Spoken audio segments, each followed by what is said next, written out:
সত্তরের দশকে বাংলা সিনেমা জগতে এমন এক নায়িকার আবির্ভাব হয়েছিল যিনি তার স্বল্প সময়ের উপস্থিতি এবং তার সৌন্দর্য দিয়ে দর্শকের মন জয় করে ফেলেছিলেন।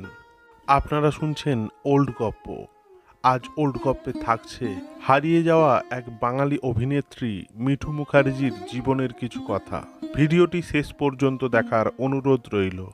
মিঠু মুখার্জির জন্ম 1955 সালে 19 জুন কলকাতায়। তার প্রথম জীবন সম্পর্কে খুব বেশি জানা যায় না, তবে 1972 সালে মাত্র 17 বছর বয়সে চিত্ত বোস পরিচালিত বাংলা শেষ পর্ব ছবিতে অভিনয়ের মাধ্যমে আত্মপ্রকাশ করেন। এরপরে দীনেন গুপ্তর মর্জিনা আবদুল্লাহ ছবিতে তীক্ষ্ণ বুদ্ধি মর্জিনার চরিত্র অভিনয় করে মিঠু তারকা খ্যাতি অর্জন করেন। এরপরে 1973 সালে আশুতোষ মুখার্জির নিশিকন্যা চলচ্চিত্রে দারুণ অভিনয় করে নিজের জায়গা পাকাপাকি করে নেন সিনেমা জগতে। এরপরে মুক্তি পায় মিঠু মুখার্জি অভিনীত মৌচাক ও স্বয়ং সিদ্ধার মতো প্রশংসনীয় বক্স অফিস হিট দুটি ছবি।